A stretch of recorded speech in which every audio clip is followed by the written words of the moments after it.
Hello everyone, welcome to the gateway classes RGPV. स्वागत है आप सभी का आपके अपने यूट्यूब चैनल गेटवे क्लासेस पे। और आप सभी जानते हैं कि ये चैनल आरजीपीबी स्टूडेंट्स के लिए डेडिकेटेड है।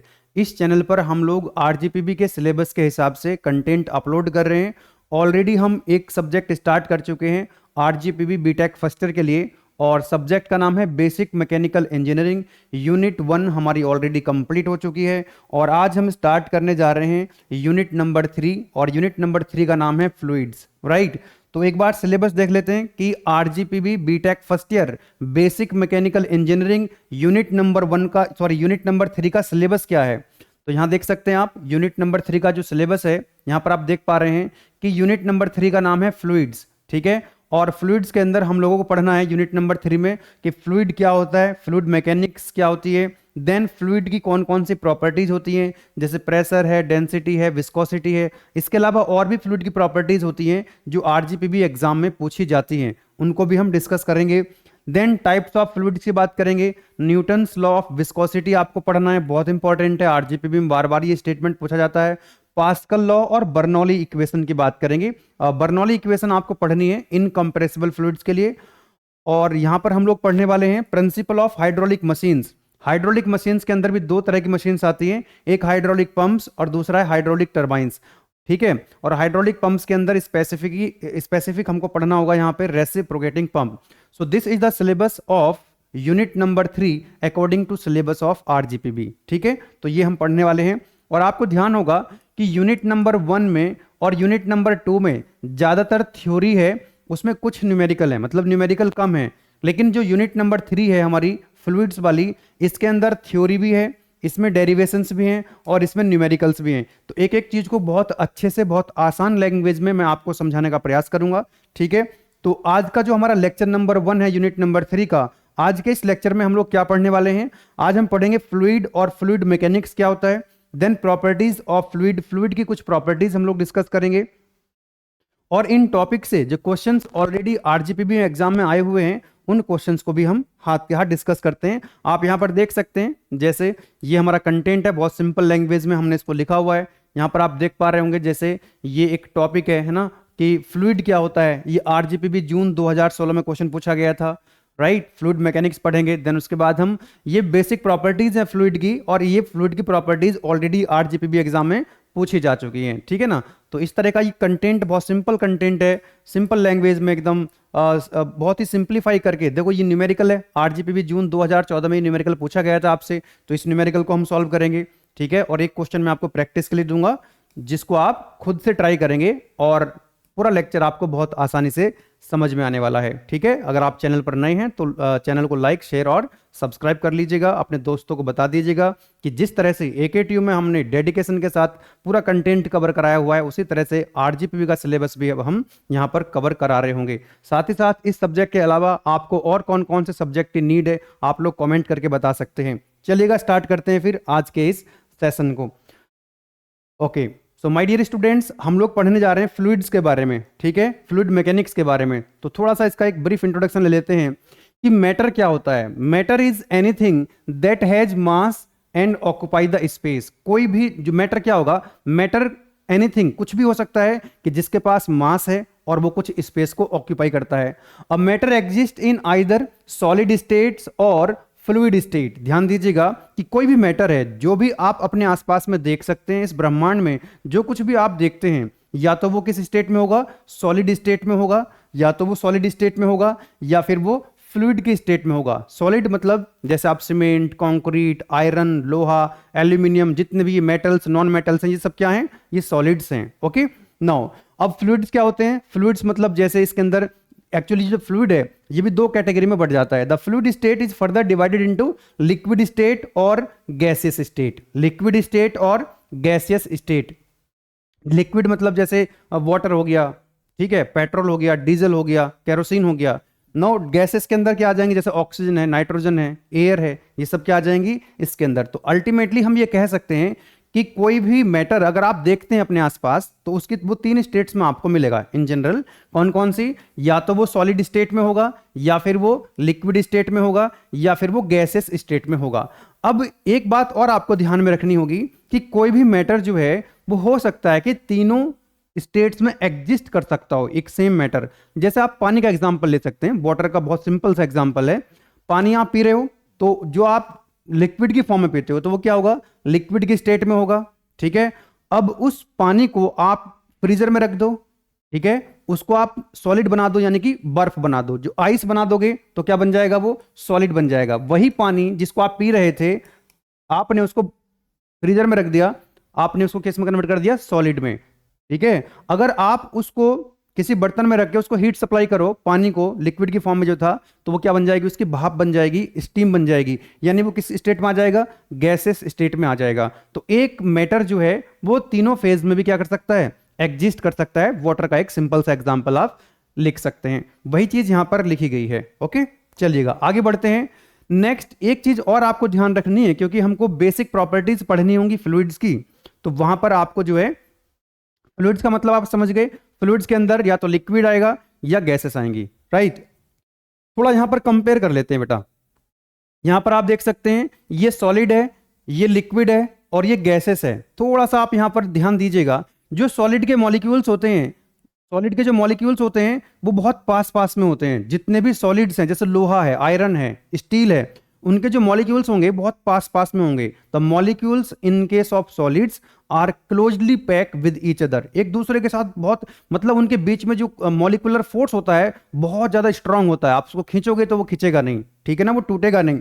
तो सॉलिड के जो मॉलिक्यूल्स हैं बहुत पास पास में होते हैं। लिक्विड के जो मॉलिक्यूल्स होते हैं, जैसे वाटर हुआ, कोई ऑयल हुआ, तो उसके जो मॉलिक्यूल्स हैं उनके बीच में थोड़ी सी distance as compare to solids ज्यादा होती है। अगर हम गैसेस की बात करें तो गैसेस के जो मॉलिक्यूल्स हैं वो और भी ज्यादा डिस्टेंस पर होते हैं एज कंपेयर टू लिक्विड। आप यहां पर देख पा रहे होंगे कि जो स्पेस होता है मॉलिक्यूल्स के बीच में, वो गैसेस के मॉलिक्यूल्स के बीच में सबसे ज्यादा स्पेस होगा, उसके बाद लिक्विड्स में, देन सॉलिड्स के जो मॉलिक्यूल्स हैं उनके बीच में स्पेस बहुत ही कम होता है, ठीक है।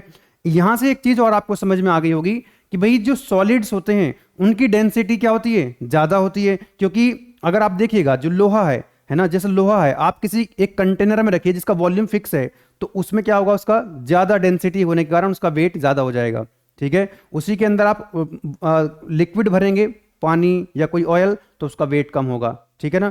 उसी कंटेनर में, उसी वॉल्यूम में अगर आप एयर को भरेंगे तो उसका वॉल्यूम, उसका जो वेट है वो क्या हो जाएगा, और भी कम हो जाएगा। तो हम ये कह सकते हैं जनरल कि सॉलिड, रो से हम डेंसिटी लिखेंगे तो सॉलिड की डेंसिटी सबसे ज्यादा होगी, लिक्विड की डेंसिटी उससे कम होगी और गैसेस की डेंसिटी उससे भी कम होगी।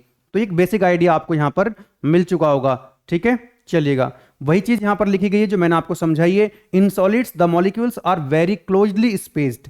दूसरा, in liquids the spacing between the molecules is relatively large, इनके बीच के जो मॉलिक्यूल का स्पेसिंग वो ज्यादा होती है। In gases the space between the molecules is still larger, इनके जो मॉलिक्यूल्स हैं उनके बीच में जो स्पेस है वो और थोड़ा सा ज्यादा होता है।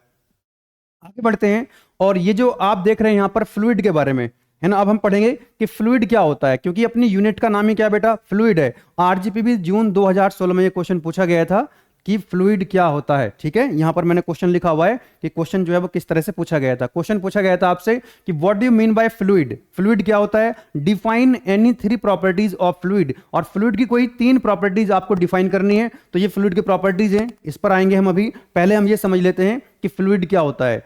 तो मैंने आपको बताया कि जो फ्लूइड है उसके अंदर या तो लिक्विड आएगा या गैसेस आएंगी।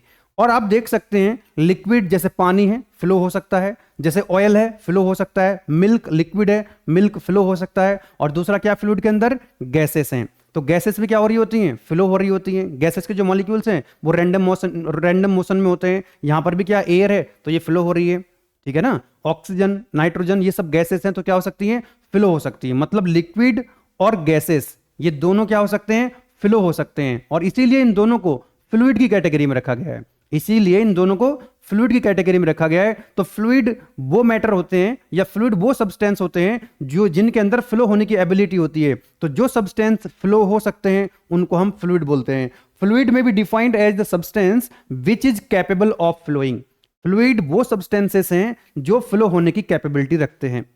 इट हैज नो, ध्यान दीजिएगा, जो फ्लूइड होते हैं मतलब लिक्विड और गैसेस, इनकी अपनी कोई डेफिनेट शेप नहीं होती है। It has no definite shape of its own, इनकी खुद की अपनी कोई डेफिनेट शेप नहीं होती है। जैसे पानी है, पानी को आप बकेट में रखोगे तो बकेट की शेप ले लेगा, और जैसे गैसेस हैं, गैसेस को आप बकेट में स्टोर करोगे तो बकेट की क्या ले लेगा, शेप ले लेगा। उसी को आप किसी अदर शेप के कंटेनर में रखोगे, ड्रम में रखोगे तो ड्रम के शेप ले लेगा। जैसे पानी है, आप ग्लास में लेते हो तो ग्लास के शेप ले लेता है, उसकी खुद की कोई शेप नहीं होती है। अब उसी पानी को आप जो है बाउल में रखोगे तो बाउल की शेप ले लेगा। तो गैसेस और लिक्विड यानी कि फ्लूइड की कोई अपनी डेफिनेट शेप नहीं होती है। जिस भी कंटेनर में, जिस भी वेसल में हम उसको रखते हैं, उसी की शेप को वो क्या कर लेता है, ऑक्यूपाई कर लेता है। ठीक है। एग्जाम्पल ऑफ फ्लूइड्स जैसे वाटर है, milk, kerosene, petrol, all the gases. एक चीज आपको ये ध्यान रखनी है कि मैंने बोला आपको फ्लूइड के अंदर दो चीजें आ रही हैं, एक लिक्विड और दूसरा गैसेस। मतलब कि फ्लूइड कंप्रेसिबल भी हो सकता है, इनकंप्रेसिबल भी हो सकता है। ठीक है। तो फ्लूइड कंप्रेसिबल अगर होगा, जैसे गैसेस होती हैं भाई, ऑक्सीजन है, नाइट्रोजन है, ये सबको क्या कर सकते हो आप, कंप्रेस कर सकते हो। तो जितने भी कुछ सब्सटेंस ऐसे होंगे, कुछ फ्लूइड ऐसे होंगे जो कंप्रेसिबल होंगे, जिनका वॉल्यूम हम कम कर सकते हैं, जिनका जैसे एलपीजी गैस होती है ना, उसको हम कंप्रेस करके रखते हैं। तो जितनी भी गैसेस होंगी वो कंप्रेसिबल फ्लूइड के अंदर आएंगी, और जितने भी इनकंप्रेसिबल फ्लूइड होंगे, जैसे लिक्विड है, लिक्विड के अंदर वाटर आ गया, पेट्रोल आ गया, है ना, कोई भी ऑयल आ गया, तो इनको हम कंप्रेस नहीं कर सकते। वाटर को आप कंप्रेस नहीं कर सकते। आपने एक कंटेनर पानी लिया, वाटर लिया, आप चाहो उसको कंप्रेस कर दो, उसका वॉल्यूम कम कर दो, आप नहीं कर पाओगे।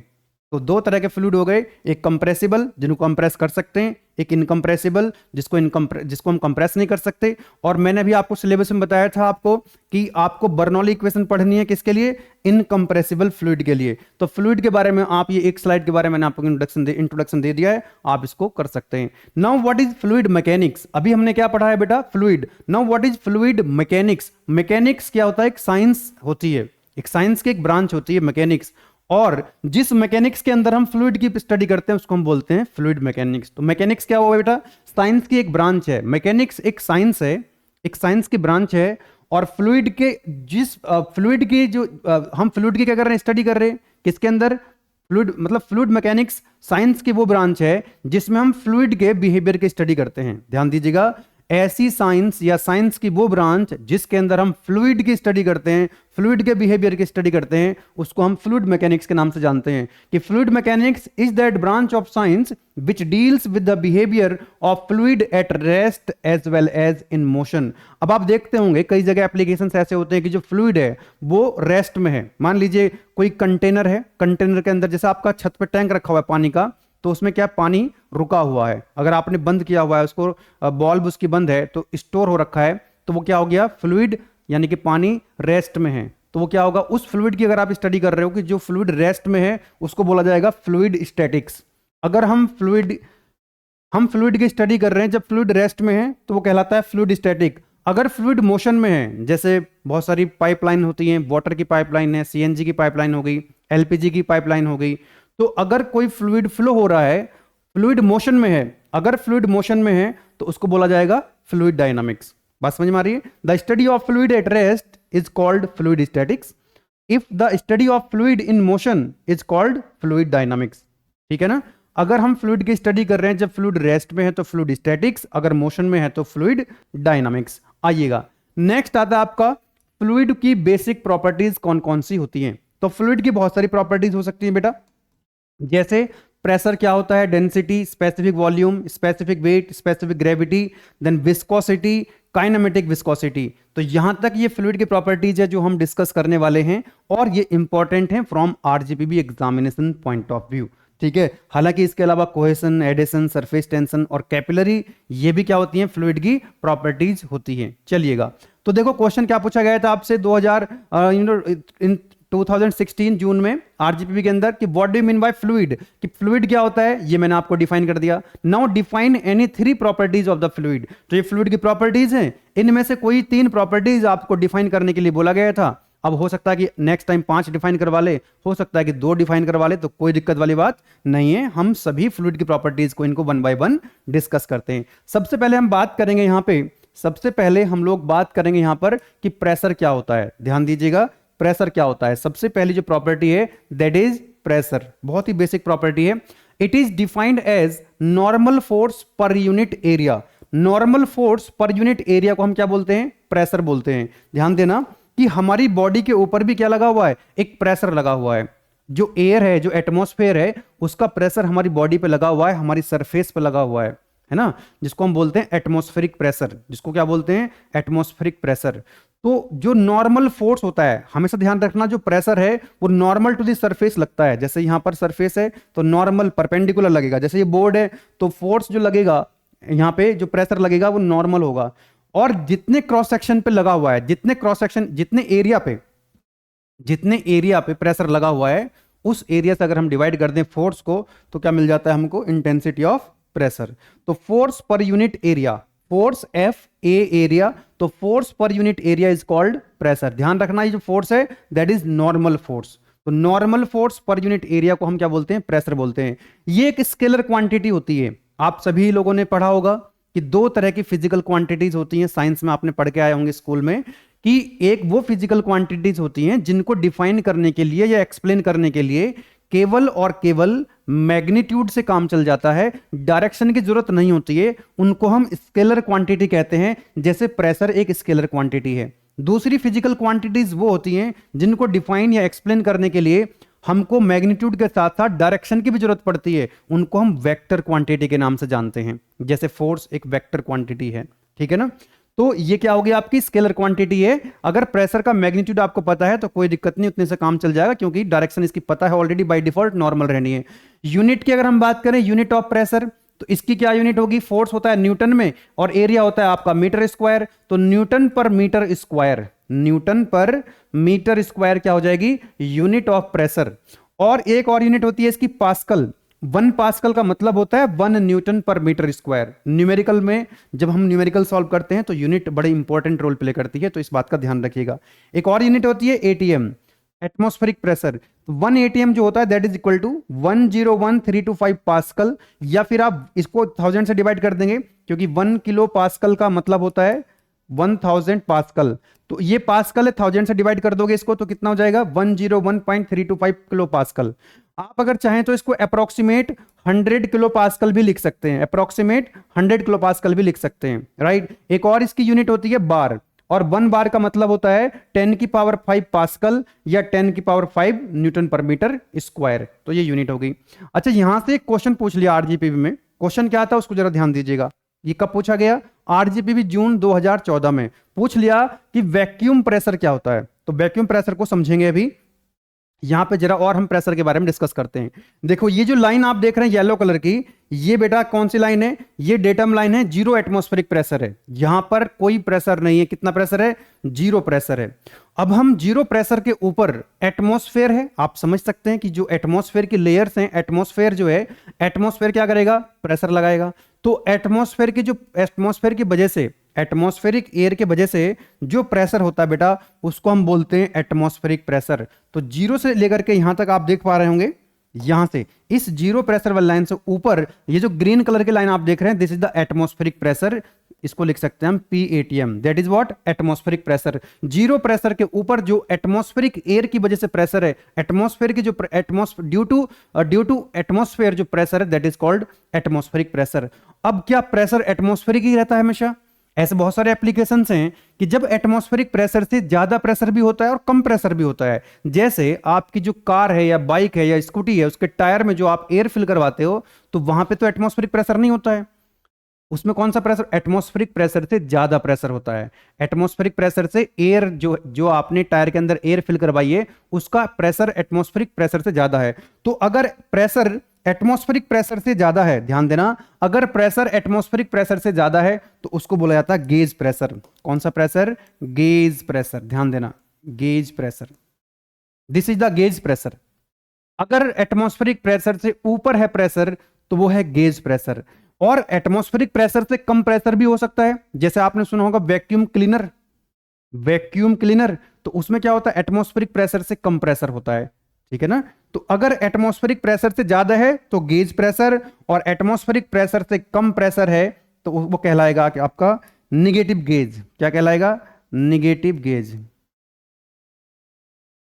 निगेटिव गेज प्रेशर, या फिर क्या बोलेंगे इसको? Vacuum pressure, vacuum pressure, vacuum pressure या वैक्यूम, जो आप कहना चाहें, राइट। नाउ तो बात समझ में आ गई आपको। कि ये जीरो प्रेशर है, जीरो के ऊपर जो एटमॉस्फेरिक प्रेशर से ऊपर है तो गेज प्रेशर, और एटमॉस्फेरिक प्रेशर से नीचे की तरफ अगर कोई प्रेशर है, अगर एटमॉस्फेरिक प्रेशर से कम प्रेशर है तो उसको बोलेंगे निगेटिव गेज या वैक्यूम प्रेशर। इतनी बात समझ में आ गई। नाउ अगर हम इन दोनों का टोटल ले लें कि भाई यहां से लेकर के यहां तक का जो प्रेशर है, this is what absolute pressure, this is what, this is absolute pressure, P absolute, absolute pressure है। और ये कैसे कैलकुलेट करोगे, एटमॉस्फेरिक प्रेशर में गेज प्रेशर ऐड कर दो। अरे एब्सोल्यूट प्रेशर कैसे आएगा कि इसमें क्या करना है आपको, जो आपका एटमॉस्फेरिक प्रेशर है प्लस गेज प्रेशर, ये हो गया आपका कौन सा pressure, this is the absolute pressure. आपको जस्ट क्या कर देना है, ऐड कर देना है किसको, कि गेज प्रेशर को और एटमॉस्फेरिक प्रेशर को जब आप ऐड कर दोगे तो क्या मिल जाएगा, that is what absolute pressure, that is what absolute pressure. ठीक है, अब आपसे पूछ लिया गया क्वेश्चन, क्या पूछ लिया कि वैक्यूम प्रेशर बताओ क्या होता है। तो समझ में आ रहा होगा आपको, डायग्राम बना करके समझा सकते हैं कि आप लोग कि एटमॉस्फेरिक प्रेशर से जब प्रेशर कम होता है उस प्रेशर को हम वैक्यूम प्रेशर के नाम से जानते हैं। तो when pressure falls below the atmospheric pressure, जब एटमॉस्फेरिक प्रेशर से कम हो जाता है pressure, it is term as the vacuum pressure. और वैक्यूम प्रेशर कैसे आएगा, यहां से देखो, यहां से भाई आप यहां से भी तो लिख सकते हो। एक बात बताओ कि भाई जब आप एब्सोल्यूट प्रेशर निकाल रहे हो, जब एटमॉस्फेरिक प्रेशर से ज्यादा तो गेज प्रेशर, इन दोनों को ऐड कर दो। अब क्या करना पड़ेगा, देखो यहां पर एटमॉस्फेरिक ज्यादा है, ये नेगेटिव, भाई वैक्यूम प्रेशर तो एटमॉस्फेरिक प्रेशर से कम है, तो वैक्यूम प्रेशर कितना आ जाएगा कि जो आपका एटमॉस्फेरिक प्रेशर है माइनस का एब्सोल्यूट प्रेशर। भाई एटमॉस्फेरिक प्रेशर में से आप एब्सोल्यूट प्रेशर माइनस कर दो, इस केस में जो आपका आएगा कौन से वाला pressure, that is what absolute pressure, ये वाला आएगा, दिस वन, ध्यान देना। वैक्यूम प्रेशर के केस में जो एब्सोल्यूट प्रेशर बनेगा आपका, दिस वन, यस, ये बनेगा आपका वैक्यूम के केसेस में। लिख देता हूं यहां पे मैं, this is the absolute pressure, P absolute, P absolute. तो ये पी एब्सोल्यूट इतना हो गया। तो आपको निकालना गेज प्रेशर, भाई ये वाला प्रेशर निकालने के लिए this is the vacuum pressure. तो वैक्यूम प्रेशर कितना होगा, इसमें से एटमॉस्फेरिक प्रेशर में से एब्सोल्यूट प्रेशर को माइनस कर दो, एटमॉस्फेरिक प्रेशर में से एब्सोल्यूट प्रेशर को माइनस कर दो तो क्या मिल जाएगा, वैक्यूम प्रेशर मिल जाएगा। ये क्वेश्चन आरजीपीवी में पूछा जा चुका है। आई होप कि आपको ये बात समझ आ गई होगी। अब हम आगे बढ़ सकते हैं। यस, एक क्वेश्चन मैं आपको करा देता हूं यहां पे और आपको बेटर अंडरस्टैंडिंग हो जाएगी। ठीक है, हालांकि ये क्वेश्चन AKTU में आया हुआ है और कुछ क्वेश्चंस ऐसे भी हैं जो आरजीपीवी और AKTU में कॉमन क्वेश्चंस आते हैं। ठीक है ना, अभी लास्ट में एक और न्यूमेरिकल कराऊंगा तब आपको समझ में आ जाएगा। Now what is the absolute pressure, आपसे पूछा गया कि एब्सोल्यूट प्रेशर कितना होगा। क्या पूछा गया आपसे, एब्सोल्यूट प्रेशर पूछा गया है कितना होगा। Okay, experience by pressure sensor if the atmospheric pressure of a fluid is 2 atm। तो आप सभी जानते हैं यार, ये तो हो गया आपका जीरो प्रेशर, 0 atm, और ये भी आपको पता है कि ये ATM एटमॉस्फेरिक प्रेशर होता है, this is what P ATM। ये होगा आपका एटमॉस्फेरिक प्रेशर, और एटमॉस्फेरिक प्रेशर आपको दिया हुआ बेटा, that is equal to 2 atm, this is 2 atm। और क्या कह रहा है, the gauge pressure is 5 atm। तो इसके ऊपर जो प्रेशर होता है वो कौन सा प्रेशर होता है बाबू, यहां पर दिस वन, ये होता है आपका gauge pressure, this is what P gauge. अरे अभी तो बताया था आपको, this is P gauge and that is equal to 5 atm, that is equal to 5 atm। और एब्सोल्यूट प्रेशर आपसे पूछ रहा है, एब्सोल्यूट प्रेशर तो यहां से यहां तक होता है, दिस वन। अरे एब्सोल्यूट प्रेशर तो ये वाला होता है ना, this one, sorry this is absolute pressure, this is absolute. तो एब्सोल्यूट प्रेशर कितना होगा, atmospheric pressure plus gauge pressure. तो आपने क्या करना है यहां पे, इसमें आप क्या लिखेंगे, atmospheric pressure plus P gauge, यही तो होता है आपका एब्सोल्यूट प्रेशर। एटमॉस्फेरिक प्रेशर कितना दिया है आपको, 2 atm, वेरी गुड, प्लस आपको कितना दिया है gauge pressure, that is 5 atm। तो बता सकते हैं आप कि एब्सोल्यूट प्रेशर कितना हो जाएगा, इन दोनों का sum, that is equal to 7 atm। ये आ गया आपका आंसर, बोलो यस और no, this is your answer. Understanding आपको क्लियर होनी चाहिए, वैक्यूम प्रेशर, एब्सोल्यूट प्रेशर और गेज प्रेशर में क्या रिलेशन होता है, इस तरह से आप कर सकते हैं इसको। ओके, आगे बढ़ते। नेक्स्ट जो प्रॉपर्टी है बेटा, कह रहा है कि डेंसिटी और मास डेंसिटी क्या होता है। या तो आप डेंसिटी बोलोगे या मास डेंसिटी बोलोगे, एक ही बात है। एक प्रॉपर्टी हम पढ़ चुके हैं, प्रेशर क्या होता है, न्यूमेरिकल भी सॉल्व कर लिया। नाउ व्हाट इज डेंसिटी और मास डेंसिटी। देखो मास पर यूनिट वॉल्यूम जो होता है ना, मास पर यूनिट वॉल्यूम को हम क्या बोलते हैं, मास एम वॉल्यूम वी। मास पर यूनिट वॉल्यूम को हम बोलते हैं क्या, डेंसिटी। और यूनिट क्या हो जाएगी, क्योंकि इसकी यूनिट होगी क्या, किलोग्राम। मास किलोग्राम में होता है, वॉल्यूम होता है मीटर क्यूब में, तो kilogram per metre cube, kilogram per metre cube. Unit of density kilogram per metre cube. या फिर इसको मास को ग्राम में लिखोगे और वॉल्यूम को सेंटीमीटर क्यूब में, तो ग्राम पर सेंटीमीटर क्यूब, या ग्राम पर सीसी भी आप लिख सकते हो, सेंटीमीटर क्यूब, है ना। और 1 ग्राम पर सीसी को अगर आप कन्वर्ट करोगे तो 10⁻³ केजी पर मीटर क्यूब आएगा। जैसे आप यहां पर देख सकते हैं, मैंने कुछ एग्जाम्पल भी दिए। मैंने आपको पहले ही बताया था कि जो डेंसिटी होती है सॉलिड की, इन जनरल सॉलिड की डेंसिटी ज्यादा होती है, उससे कम लिक्विड की, फिर गैसेस की। तो मैंने एग्जाम्पल भी लिए यहां पे कि भाई स्टील की अगर हम बात करें, सॉलिड की केस में अगर हम स्टील का एग्जांपल लें तो आप देख सकते हैं 7000 से ज्यादा इसकी डेंसिटी होगी किलोग्राम पर मीटर क्यूब में। और वाटर की डेंसिटी कितनी होगी, 1000 किलोग्राम पर मीटर क्यूब। इसको आप याद भी रखेंगे क्योंकि ये न्यूमेरिकल में आपकी हेल्प करेगी। कई बार न्यूमेरिकल में आपको देगा नहीं कि वाटर की डेंसिटी कितनी होती है, आपको याद होनी चाहिए। एयर की डेंसिटी यहां पर कितनी देख पा रहे हो, 1.2 किलोग्राम। तो देखो मेटल की सबसे ज्यादा है सॉलिड की, फिर उसके कम है किसकी, वाटर की यानी कि लिक्विड की, और गैसेस की यानी कि एयर की सबसे कम है।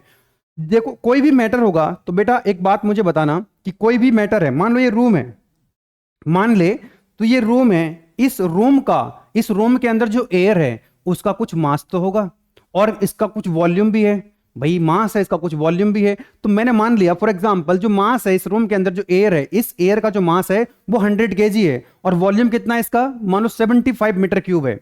अब हमको इसकी डेंसिटी पता करनी है, तो डेंसिटी क्या होता है, मास अपॉन वॉल्यूम। तो डेंसिटी अगर आप बताना चाहते हो तो मास अपॉन वॉल्यूम। मास कितना है, दैट इज 100 केजी, और वॉल्यूम कितना है, दैट इज 75 मीटर क्यूब। तो बताओ जरा डेंसिटी कितनी आ जाएगी यहां से, तो इसको जब डिवाइड करोगे तो 1.33 किलोग्राम पर मीटर क्यूब आ जाएगा ये।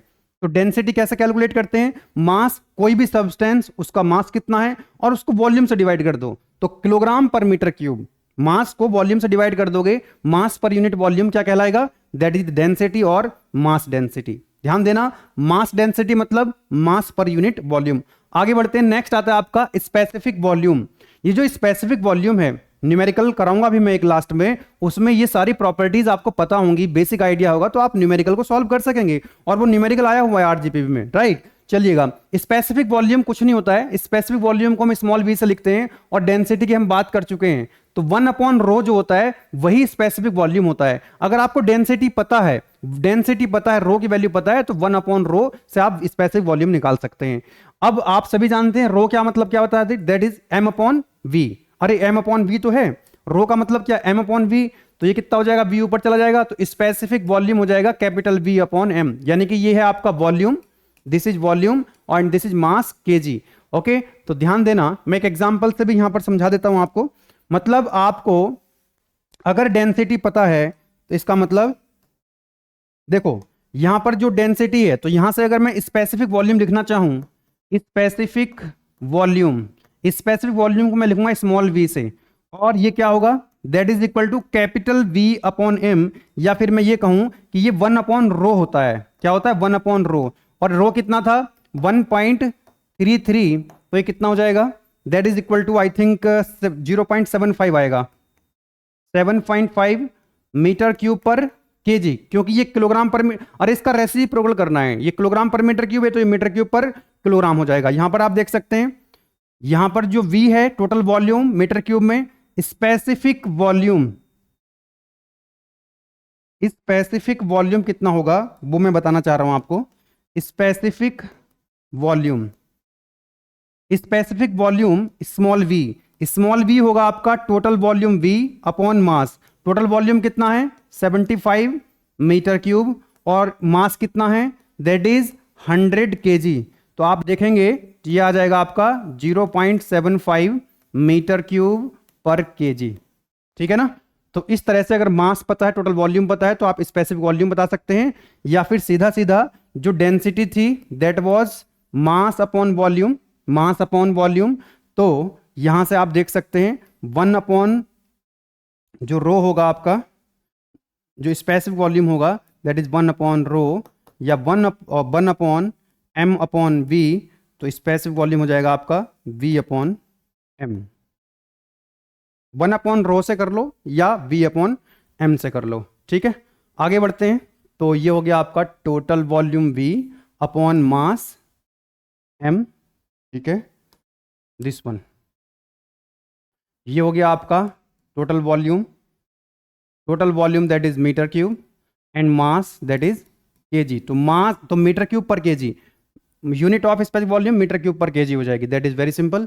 आगे बढ़ते हैं नेक्स्ट प्रॉपर्टी की तरफ, एंड नेक्स्ट प्रॉपर्टी आपका स्पेसिफिक वेट और वेट डेंसिटी। जैसे हमने पढ़ा अभी यहां पे mass density mass upon volume, mass density mass upon volume, तो वेट डेंसिटी क्या हो जाएगा, wait upon volume. Weight density क्या हो गया, वेट अपॉन वॉल्यूम। और वेट कितना होता है आप सभी जानते हैं, वेट होता है mg, वेट होता है mg, नीचे क्या है वॉल्यूम, नीचे क्या है वॉल्यूम। अब आप अभी पढ़ के आए हो कि जो डेंसिटी होता है that is m upon v, आप अभी पढ़ के आए हो। तो यहां पर आप देख सकते हैं m अपॉन v को हम क्या लिख सकते हैं, रो लिख सकते हैं, ठीक है। तो ये हो जाएगा आपका रो इंटू जी। तो स्पेसिफिक वेट में यहां पर आपको रिलेशन मिल गया कि स्पेसिफिक वेट जो होगा that is equal to rho into g. अरे ये रिलेशन याद रखना, न्यूमेरिकल सॉल्व हो जाएगा यहां से। स्पेसिफिक वेट होता है वेट पर यूनिट वॉल्यूम, और वेट की यूनिट क्या होती है बेटा, इसकी यूनिट होती है न्यूटन। अरे इसकी यूनिट कितनी होती है, वेट की यूनिट कितनी होती है, इसकी जो यूनिट होती है वेट की सब जानते हैं दैट इज न्यूटन, और इसकी यूनिट होती है मीटर क्यूब वॉल्यूम की। तो न्यूटन पर मीटर क्यूब इसकी यूनिट हो जाएगी स्पेसिफिक वेट की न्यूटन पर मीटर क्यूब, क्योंकि जब हम न्यूमेरिकल सॉल्व करते हैं तो यूनिट जो है वो इंपॉर्टेंट रोल प्ले करती है। आगे बढ़ने की कोशिश करते हैं। नेक्स्ट जो प्रॉपर्टी आती है that is specific gravity. Specific gravity का मतलब है it is defined as the density of fluid to the density of standard fluid. कोई गिवन फ्लूइड है, कोई भी फ्लूइड है, अपॉन देखो किसी भी फ्लूइड की डेंसिटी ऊपर आएगी और नीचे आएगी स्टैंडर्ड फ्लूइड की डेंसिटी। स्टैंडर्ड फ्लूइड क्या होता है बताते हैं अभी। स्पेसिफिक ग्रेविटी को समझो पहले। Specific gravity is equal to density of a fluid, कोई गिवन फ्लूइड है उसकी density upon density of standard fluid, और डेंसिटी को हम लिखते हैं रो से। तो डेंसिटी किसकी, किसी भी फ्लूइड की डेंसिटी अपॉन स्टैंडर्ड फ्लूइड की डेंसिटी, स्टैंडर्ड फ्लूइड की डेंसिटी। बात समझ में आ गई? यस, इसको बॉक्स में बंद कर देते हैं और इस पर ही न्यूमेरिकल सॉल्व होगा हमारा। अब ये ध्यान रखना पड़ेगा आपको, ये जो स्टैंडर्ड फ्लूइड है यहां पे देख सकते हैं this is the standard fluid. अब ये स्टैंडर्ड फ्लूइड कौन सा होगा यार, फ्लूइड के अंदर तो लिक्विड भी आते हैं और गैसेस भी आती हैं। मान लो आपको क्वेश्चन के अंदर दे रखा है कि पेट्रोल जो है वो फ्लूइड है, तो पेट्रोल क्या है, एक लिक्विड है। तो अगर गिवन फ्लूइड अगर वो लिक्विड है तो लिक्विड के लिए स्टैंडर्ड फ्लूइड होगा वाटर। ध्यान देना, for liquid, in case of liquid standard fluid is water, और वाटर की डेंसिटी याद रखेंगे 1000 किलोग्राम पर मीटर क्यूब। अगर मान लीजिए कोई गैस दी हुई है क्वेश्चन के अंदर, तो गैसेस के लिए क्या होगा, गैसेस के लिए क्या होगा स्टैंडर्ड फ्लूइड, एयर होगा, और एयर की डेंसिटी भी आपको पता है 1.2 किलोग्राम पर मीटर क्यूब। चलिएगा एक क्वेश्चन सॉल्व करते हैं और आज के सेशन को कंप्लीट करते हैं, उसके बाद नेक्स्ट क्लास में मिलेंगे। ये जो सामने क्वेश्चन आप देख रहे हैं, ये क्वेश्चन आया हुआ आरजीपीबी जून 2014 2014 में क्वेश्चन पूछा गया। क्या कह रहा है क्वेश्चन के अंदर कि calculate the specific weight. Specific weight हम पढ़ चुके हैं, एक्चुअली ये फ्लूइड प्रॉपर्टी के ऊपर क्वेश्चन है। स्पेसिफिक वेट आपको बताना है, मैं लिख देता हूं यहां पे कि हमसे क्या पूछ रहा है, क्या पूछ रहा है आपसे। फर्स्ट वन स्पेसिफिक वेट पूछा गया है, वेरी गुड। सेकेंड पार्ट में क्या पूछ रहा है, calculate the specific weight density, और डेंसिटी को हम लिखते हैं रो से, तो रो भी पूछा गया आपसे। डेंसिटी के बाद पूछ रहा है आपसे स्पेसिफिक वॉल्यूम, स्पेसिफिक वॉल्यूम पूछा गया। स्पेसिफिक वॉल्यूम को हम स्मॉल v से लिखते हैं, वेरी नाइस। और भी कुछ पूछ रहा है, and specific gravity, and specific gravity, बहुत बढ़िया, स्पेसिफिक ग्रेविटी भी पूछी गई है। अब क्या क्वेश्चन के अंदर दिया है आपको, ये भी नोट कर लेते हैं। What is given in the problem, what is given in the problem, क्या दिया हुआ है देखते हैं। ये कह रहा है कि स्पेसिफिक ग्रेविटी, दोबारा से रिपीट कर रहा हूं question, calculate specific weight, density, specific volume and specific gravity of A petrol. Petrol given है यहां पे, यानी कि ये लिक्विड है, तो पेट्रोल आपको पता लग गया। 1 लीटर वाटर, अरे लीटर किसकी यूनिट होती है, वॉल्यूम की, तो इसका मतलब आपको वॉल्यूम गिवन है। टोटल वॉल्यूम आपको गिवन है कितना है, दैट इज 1 लीटर। और आप ये भी जानते हैं कि 1 लीटर का मतलब होता है 10⁻³ मीटर क्यूब। लीटर में मत वैल्यू पुट करना, आप इसको क्या कर लेना, पहले कन्वर्ट कर लेना। तो ये हो जाएगा 1 लीटर इंटू 10⁻³ मीटर क्यूब। अब आपको वॉल्यूम पता है और आपको दिया हुआ है if 1 litre of petrol weighs 6.867 newton. Newton किसकी यूनिट होती है? That is of weight. तो आपको वेट भी गिवन है, आपको क्या है, वेट भी गिवन है, and that is equal to 6.867 newton. बहुत बढ़िया। तो आपको तो फ्लूइड की सारी प्रॉपर्टीज अभी मैंने बताई हैं, कुछ भी नया नहीं करना है, वही आपको बस जो फ्लूइड की प्रॉपर्टी बताई है, बेसिक फॉर्मूले हैं, उनको आपने बस क्या करना है बेटा, अप्लाई करना है। तो सबसे पहला जो क्वेश्चन है हमारा वो क्या है, क्या पूछ रहा है? सबसे पहले पूछ रहा है स्पेसिफिक वेट। क्या पूछ रहा है? स्पेसिफिक वेट पूछ रहा है। तो देखो अभी तो हमने पढ़ा था स्पेसिफिक वेट क्या होता है।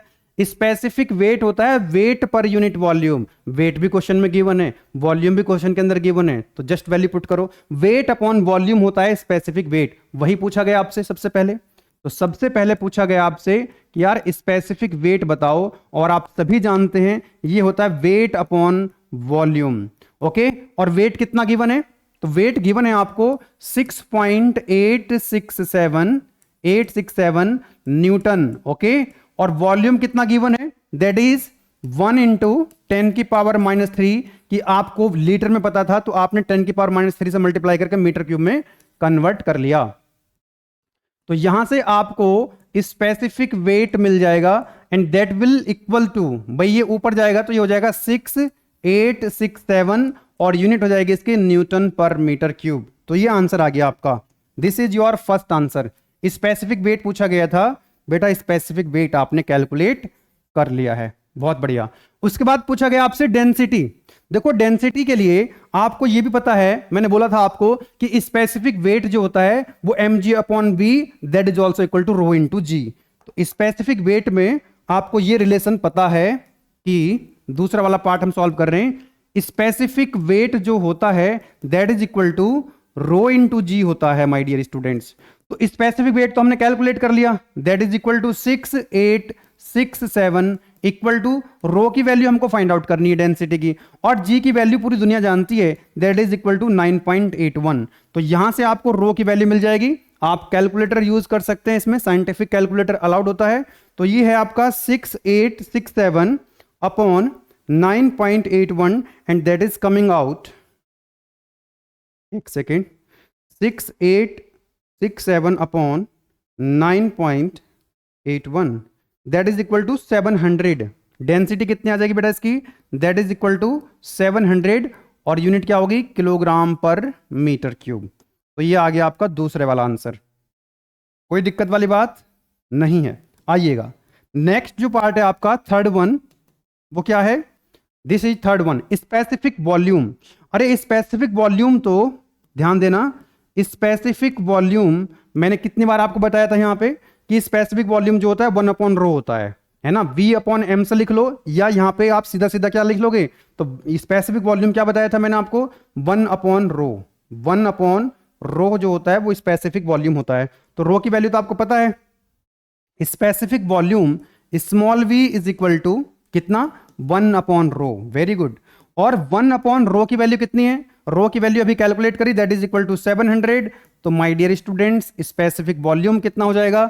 1/700। 1/700 that is coming out 1.428 into 10⁻³ और यूनिट क्या हो जाएगी? That is metre cube per KG. बहुत बढ़िया। तो ये आ गया आपका तीसरा आंसर। तीसरा आंसर भी आ गया बेटा आपका। चलिएगा, और एक लास्ट बच गया है, फोर्थ वन। फोर्थ वन क्या पूछ रहे हैं आपसे? तो स्पेसिफिक ग्रेविटी।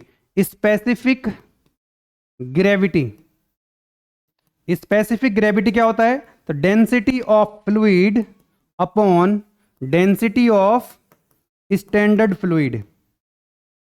ठीक है, तो डेंसिटी ऑफ फ्लूइड कितना है? ये तो क्वेश्चन अभी सॉल्व करा आपने, 700 है।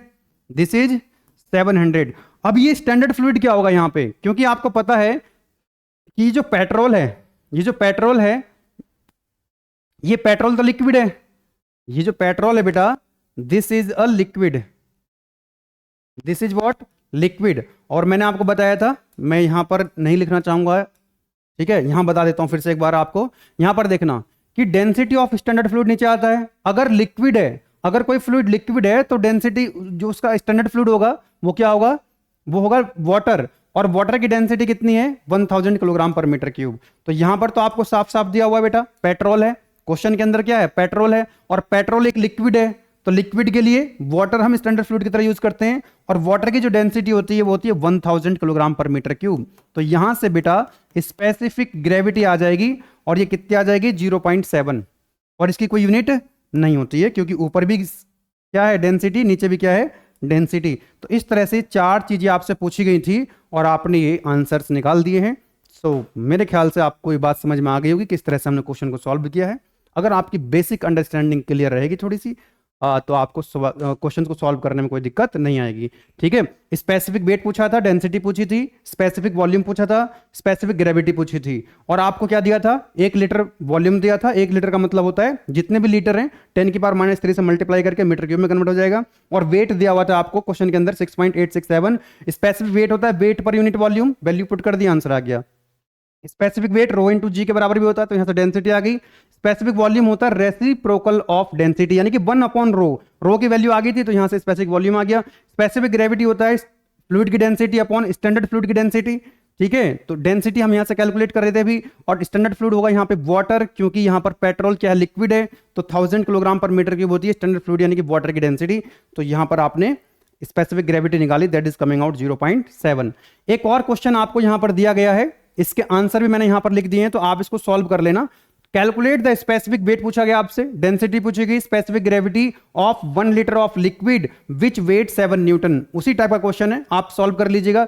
3 चीजें यहां पर आपको आंसर भी लिख दिए गए हैं, 3 चीजें आपसे पूछी गई हैं, आप लोग सॉल्व कर लीजिएगा, और मुझे उम्मीद है कि आप लोग इसको इजीली सॉल्व कर लेंगे। तो इस तरह से हम लोगों ने फ्लूइड की कुछ बेसिक प्रॉपर्टीज पढ़ ली हैं, फ्लूइड क्या होता है, फ्लूइड मैकेनिक्स क्या होता है, ये भी हम देख चुके हैं, और आरजीपी में जो क्वेश्चंस आए हुए थे वो भी मैंने आपको करा दिए। आप ऐसा समझ लीजिए कि जो जो टॉपिक हम पढ़ते जाएंगे तो हमारे आरजीपी के क्वेश्चंस भी कवर होते जाएंगे, क्योंकि हमारा फंडा यही होता है, जैसे हम एकेटी में पढ़ाते हैं उसी तरह से हम यहां पर भी आपको पढ़ाएंगे। पूरा कंटेंट आपके सिलेबस के हिसाब से होगा, आरजीपीबी के सिलेबस के हिसाब से होगा। अगर हमने ये टॉपिक्स कवर कर लिए हैं आज, तो समझो कि इन टॉपिक्स पर जो क्वेश्चंस आए हुए हैं या जो क्वेश्चंस आ सकते हैं वो सब भी कवर हो गए हैं। हम बताते रहते हैं बीच बीच में कि ये क्वेश्चन है, इस तरह का आया हुआ है, और कब आया हुआ है वो भी आपको बताते हैं। तो पूरा कंटेंट जो है आरजीपीबी के सिलेबस के हिसाब से रिजल्ट ओरिएंटेड है, एग्जाम ओरिएंटेड है। मेरी आप सभी से रिक्वेस्ट रहेगी कि कंटेंट को अपने दोस्तों के साथ, क्लासमेट्स के साथ, बैचमेट्स के साथ, अपने कॉलेजमेट्स के साथ शेयर कर सकते हैं।